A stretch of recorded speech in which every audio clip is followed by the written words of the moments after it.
Namshukuru Mungu kwa sababu yeye ndio ametupatia mama na yeye ndio amemchukua. We give thanks to God because He is the one who gave us our mom, and He is the one who is taking her back. Amen. Tunasema asante sana kwa ujio wenu nyinyi wote. We say thanks to God for all of you. Na kabla ya kuanza mambo yote, Before we begin doing anything, naenda kuanzisha na maombi. we are going to first start with a word of prayer. Tutaomba mtumishi wa Mungu We'll look at our brother, man of God. baba yetu mkwe anza kusimama kufungua na maombi. Our father-in-law, please open the word of prayer.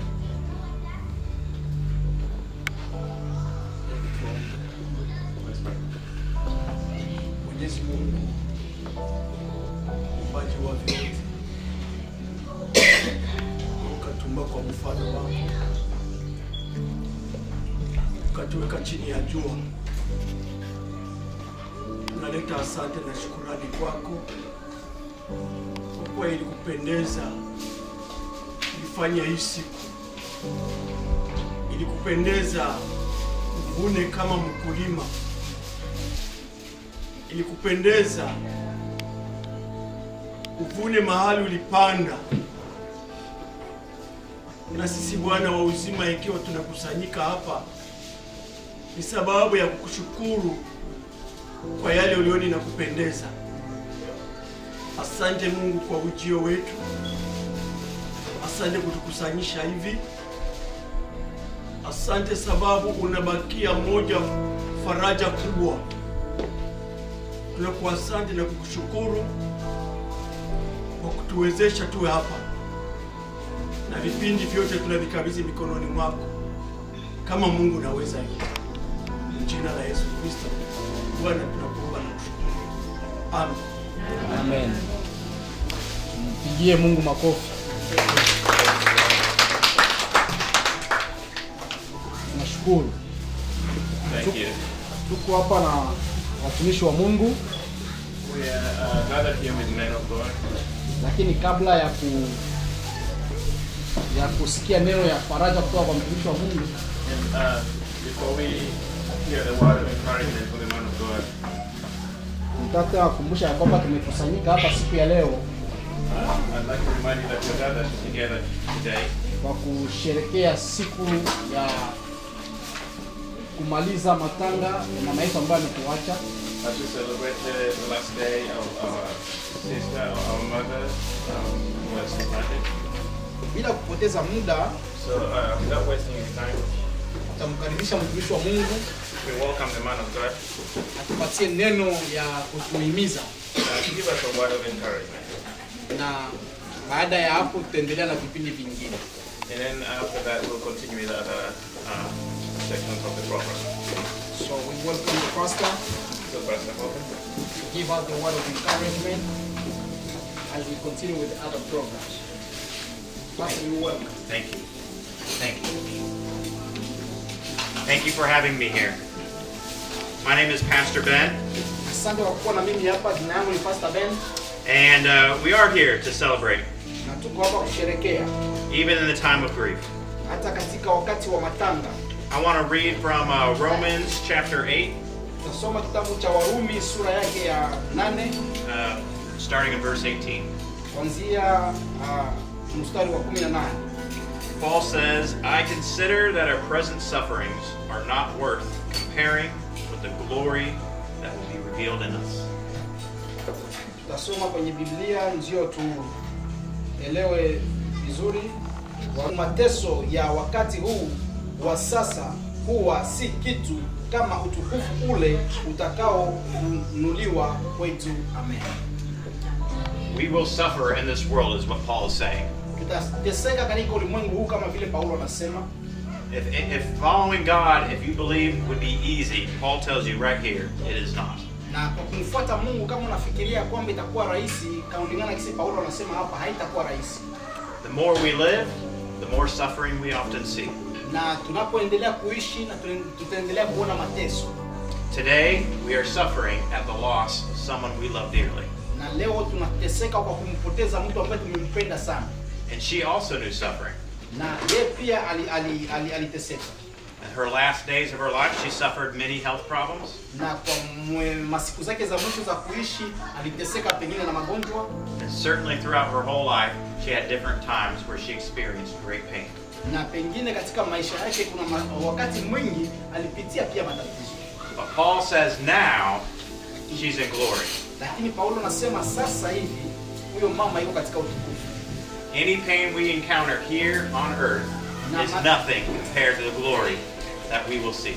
Na mateso yote ambayo tunaweza kupata hapo ulimwenguni ni bure sana ukilinganisha na utukufu ambao tutapata mbinguni. Paul talks about it like childbirth. Na Paulo amezungumzia hapo pote. Childbirth is painful. Na amezungumzia kama vile kuzaa mtoto. Unapozaa mtoto inaumiza. At least that's what I'm told. Na ndio hivyo nimesikia. Mothers, is childbirth painful? Na wamama kuzaa ni mateso. Yeah, okay. Yes. And the more pregnant you get, the more painful it is. Yes. Na unapobeba mimba mingi na bado unajua vile mateso mengi unapitia. The closer you get to having birth, the harder it is. Na unapokaribia kupata mtoto, mateso yanakuwa mingi zaidi. My wife could hardly walk at 9 months. Na bibi ya mtumishi wa Mungu alikuwa na mimba miezi 9. At 9 months. Yeah. Miezi 9. Yeah. In fact, when the time became birth, she was in a lot of pain. Na wakati alitafuta kuzaa alikuwa na machungu mengi. But it didn't get easier after that. Lakini baada ya hapo haikuwa rahisi. She pushed and pushed, and it got harder and harder, and it hurt more and more. Na alipojaribu kutoa mtoto akaendelea kupitia matatizo mengi. Paul says this is what new life is like. Na ndio Paulo anasema kwamba hivyo ndio maisha yetu iko. The further along we are in this world, na tunapo urefu wa maisha ambayo tutaishi hapa katika ulimwengu, the more painful it gets. Na ndio machungu zaidi tutaendelea kupata. But the closer we are to new life. Na hapo tunapoendelea kupata machungu tunakaribia maisha mapya. Because at the very end of pregnancy, kwa sababu kwa mwisho wa kuzaa, when it is most painful, wakati inakuwa na machungu mengi, the mother gives birth to new life. Mama analeta anazaa kiumbe kipya. And this new child na huyo mtoto is placed in her arms. Anaingia katika mikono ya mama.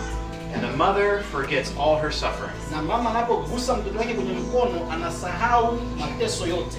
This is the promise Paul talks about new life. Hiyo ndio ahadi ambayo Paulo anazungumzia kuhusu maisha mapya.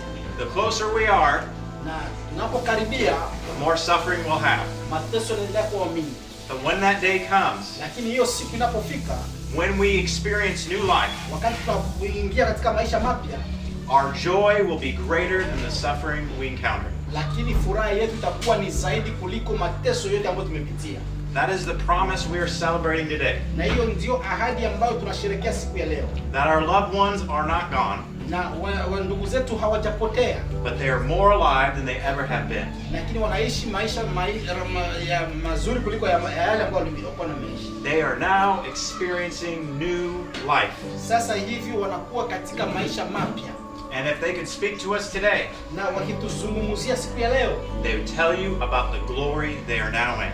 Na wanaweza kuzungumzia kuhusu utukufu ambayo wanaishi ndani sasa. They tell you about the love of God the Father. Na watakuzungumzia kuhusu upendo wa Mungu Baba. They tell you about the grace of the Holy Spirit. Watakuzungumzia kuhusu neema ya Roho Mtakatifu. They tell you about the peace that follows them wherever they go. Watakuzungumzia kuhusu amani ambayo iko pamoja na hao popote wanapita. But their suffering, they will not remember. Lakini hawatakumbuka tena mateso ambayo waliopitia. Because they now hold new life. Kwa sababu sasa hivi wako ndani ya maisha mapya. Paul goes on further na Paulo anaendelea zaidi to say this is true for all people who know Jesus Christ. Paulo anasema kwamba hii ni ukweli kwa wote ambao wanamjua Yesu Kristo. But it's also true for all of creation. Na ni ukweli kwa viumbe vyote. Even the trees and the rocks and the rivers wait for new life. Na hata miti, hata maji, hata mtoni zinangojea maisha mapya. All of creation groans waiting for new life. Na viumbe vyote vinasubiria kuona maisha mapya. And we groan too. Na sisi tunasubiria.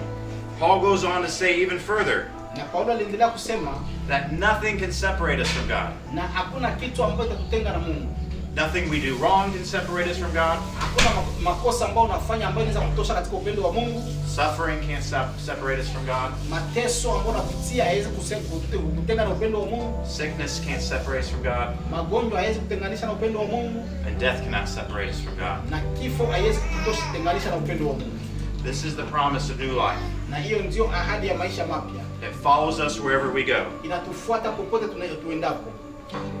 Paul then says, Paulo pia akasema, what shall we say in response to all of this? na tutasema nini kwa kujibu kwa haya yote? Verse 31. Warumi 8:31. Yeah. If God is for us, who can be against us? Basi tuseme nini juu ya hayo? Mungu akiwepo upande wetu, ni nani aliye juu yetu? Even when we suffer, Hata wakati tunateseka, it's not because God is mad at us, sio kwa sababu Mungu anatuchukia. but God is for you. Mungu yuko kwa ajili yako, He's on your side. yuko pande yako, He is defending you. yuko na kutetea. What then can anything do to you? Na nini ndio inaweza kusumbua? Verse 32. 32. He who did not spare his own son, but gave him up for us all, how will he not also, along with him, graciously give us all things?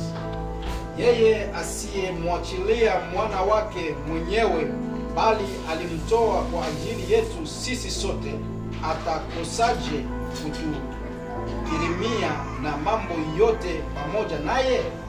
God gave us his son, Mungu ametupatia mwanawe, but God gives us even more. ametupatia zaidi. Every breath, Pumzi, every child, mtoto, every taste of good food, ladha ya chakula kizuri, forgiveness, rehema, everything kila kitu. is all a gift from God to you. Na yote ni neema ama ni zawadi kutoka kwa Mungu kwa ajili yako. Every minute of life is a gift. Dakika yote ambayo unaishi ni neema. And even through death, Hata kupitia kifo it is a gift. nayo pia ni neema. Because Jesus first died for us Kwa sababu Yesu Kristo alikufa kwa ajili yetu and rose again. na akafufuka. So when we die Tunapokufa in Jesus Christ, ndani ya Yesu Kristo, we too will rise. na sisi pia tutafufuka. So death has also become a gift. Na kifo pia inakuwa kama vile ni zawadi. In verse 33, Na mstari wa 33, who will bring any charge against those whom God has chosen? It is God who justifies. ni nani atakaye washitaki wateule wa Mungu? Mungu ndiye mwenye kuwahesabia haki. Who then is the one who condemns? No one. Christ Jesus, who died, more than that, who was raised to life, is at the right hand of God and is interceding for us. 34, ni nani atakaye wahukumia adhabu?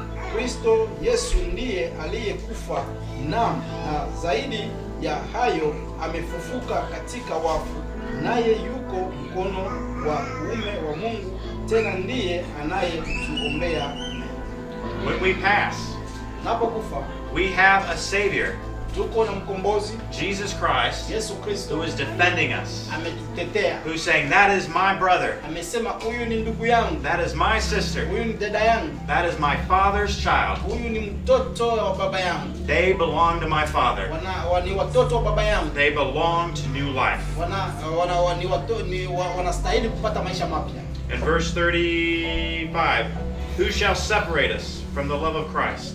Shall trouble, or hardship, or persecution, or famine, or nakedness, or danger, or sword? Ni nani atakaye tutenga na upendo wa Kristo? Je, ni dhiki au shida au adha au njaa au uchi au hatari au upanga? Skipping down to verse 37. No, in all these things we are more than conquerors through him who loved us. Ruka mstari wa 36 kwa mstari wa 37, lakini katika mambo hayo yote tunashinda na zaidi ya kushinda kwa yeye aliyetupenda. Amen. For those in Jesus, Wote ambao katika Yesu, death does not defeat us. kifo haiwezi kutushinda. We conquer when we die. tunashinda tunapokufa. We enter into new life. Tunaingia katika maisha mapya. It is our victory. Ni ushindi wetu. It is our glory. Ni utukufu wetu. When people pass, sometimes people say, rest in peace. Na watu wanapokufa, watu wanasema kwamba upumzike kwa amani. But because of the scripture, Na kwa ajili ya neno la Mungu, I like to say rest in glory. nasemaka sana kupumzika katika utukufu. Imagine the glory we are all being invited into. Na angalia sasa ukubwa hiyo utukufu ambao tumealikwa ndani. Today you are one more day closer to that glory. Pengine leo pia uko na siku moja zaidi kuelekea hiyo utukufu. Tomorrow you'll be another day closer to that glory. Na kesho pia utakuwa karibu zaidi ya hiyo utukufu. And it's difficult. Na ni ngumu. It's hard. Sio rahisi. It's labor pains. Na ni kama vile machungu ya uzazi. But we're closer to new life. Lakini tunakaribia maisha mapya. In verse 38, for I'm convinced neither death nor life, neither angels nor demons, neither the present nor the future, nor any powers, neither height nor depth, nor anything else in all of creation will be able to separate us from the love of God that is in Christ Jesus our Lord. 38:39. Nasoma 38 na 39. Biblia inasema ya kwamba kwa maana nimekwisha kujua hakika ya kwamba wala mauti wala uzima wala malaika wala wenye mamlaka wala yaliyopo wala yatakayo kuwapo wala wenye wala yaliyo chini wala kiumbe kinginecho chochote hakitaweza kututenga na upendo wa Mungu ulio katika Kristo Yesu Bwana wetu. Amen. Our loved ones may be separated from us, Na wapendwa wetu wanaweza kuwa wameenda mbali na sisi, but they are not separated from Jesus Christ. lakini wanaweza kuwa hawako mbali na Yesu Kristo. I encourage you Nataka kuwapatia nguvu to have the same faith kuwa na hiyo imani as that dear woman we remember today, na mama yetu ambaye tunamkumbuka leo.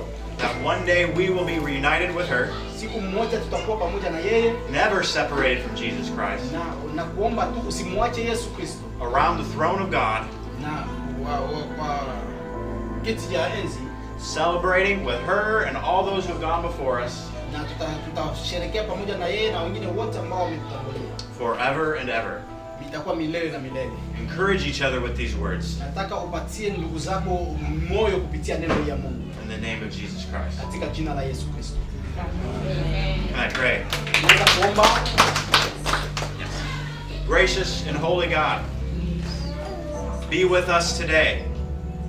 We ask for your Holy Spirit, the great comforter, to walk with us in these moments and days, that this suffering that we encounter, a loss, would be a reminder of how much closer we are to glory. Lord, you are always with us. You are always for us. Today, may we put our trust and faith in you.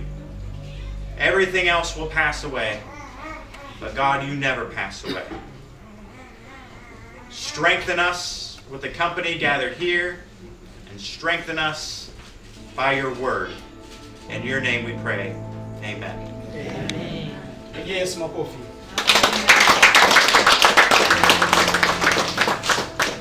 Amen, amen.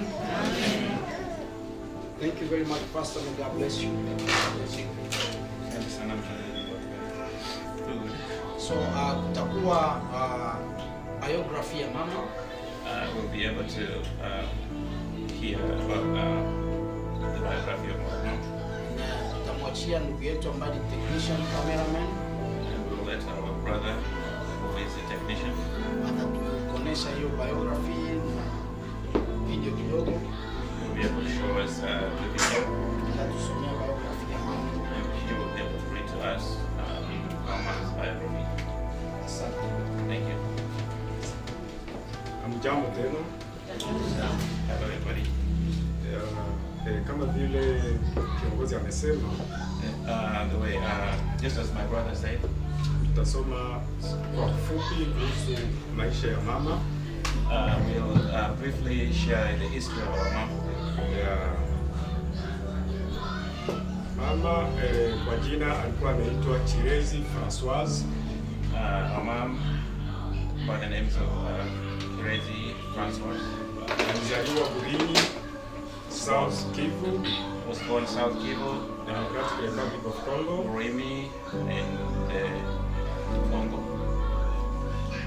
Mnamo tarehe 1 mwezi wa kwanza mwaka wa 1st of January mwaka wa 1945, in the year 1945.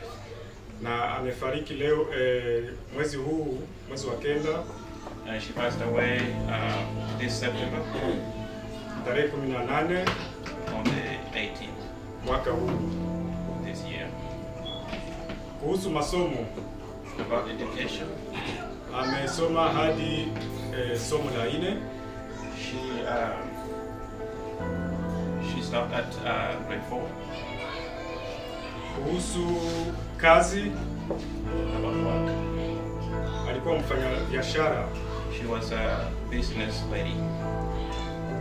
Na kuhusu mambo ya dini, And about religion, alikuwa Mkristo, she was Christian, tena alikuwa mwimbaji kwenye kwaya ya kanisani. and she was a member of the choir of the church. Mama ameishi maisha ya ujane muda mrefu, Our mom lived the life of a widow for a long time. ila mama alibahatisha kuzaa watoto 10. She was blessed with 10 children, Yaani nyuma yake ameacha wajukuu 26. and she has left 16 grandchildren, Na wajukuluza 13. and 13 great grandchildren.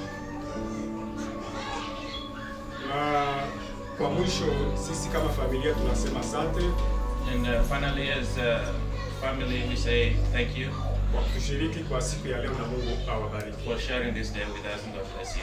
Asante. Thank you.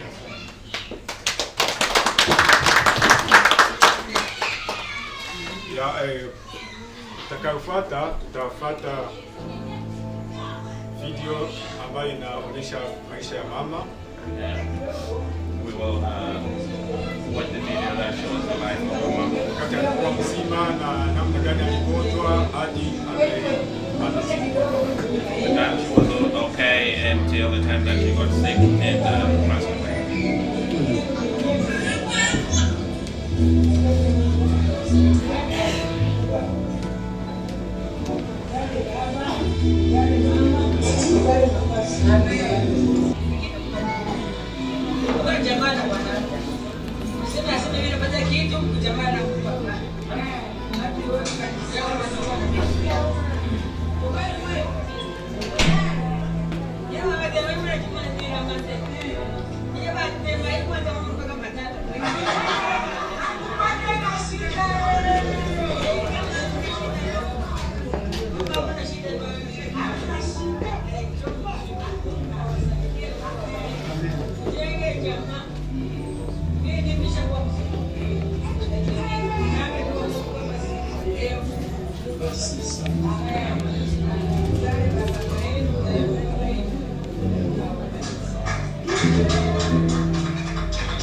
Ya, basi ni hiyo tulikuwa nayo ya kuwaonesha kuhusu mama. That's all we have to share with you about this history of our mom.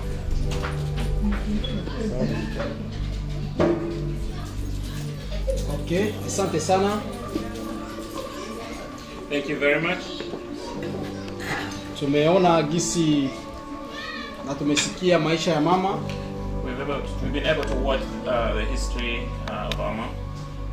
Na kama tunakaa hapa And as we fellowship together in this place, ni itupatie tu somo tujue kwamba na sisi kesho tukiitwa tujitayarishe kama vile mama alijitayarisha.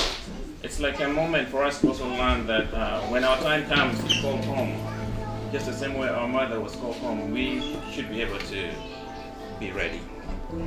Tunashukuru sana. And thank you very much. Nafikiri cha kufuata ni tunaenda kuombea chakula. And I think what we have now is to just pray blessings on the food. Baada ya kuombea chakula, mama ambao msitaanza chakula, tutakupatia taratibu ya namna gani tutajipanga kwa ajili ya And after we pray, we'll allow our moms who are taking care of the kitchen to be able to guide us on how to proceed from here. Okay.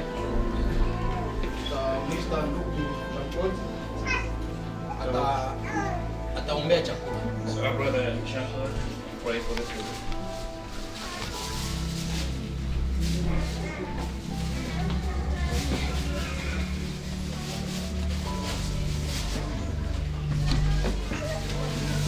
Let's pray.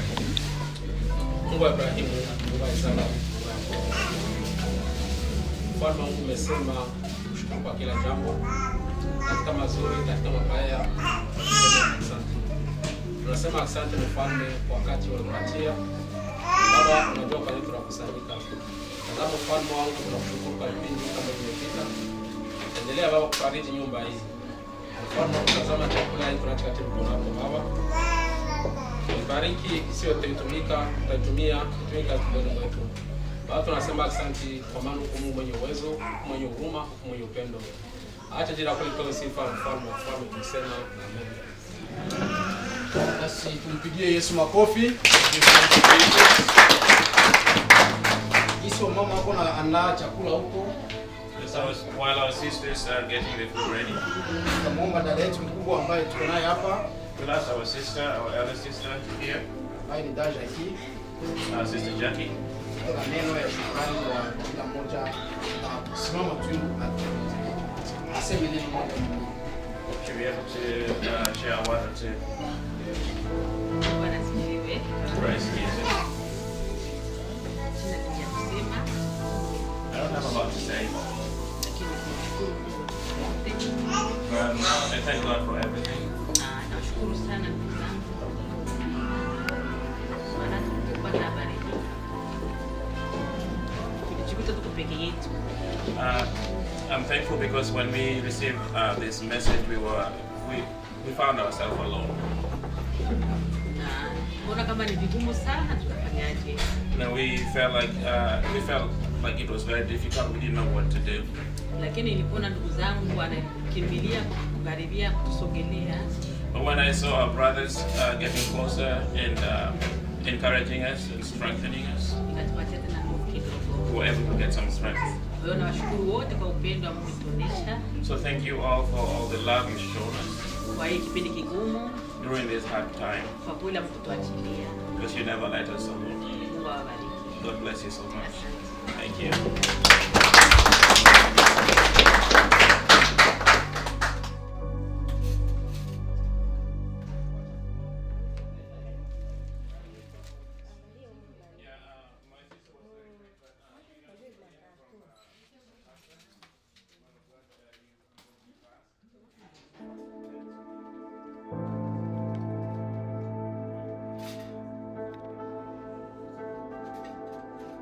Amen.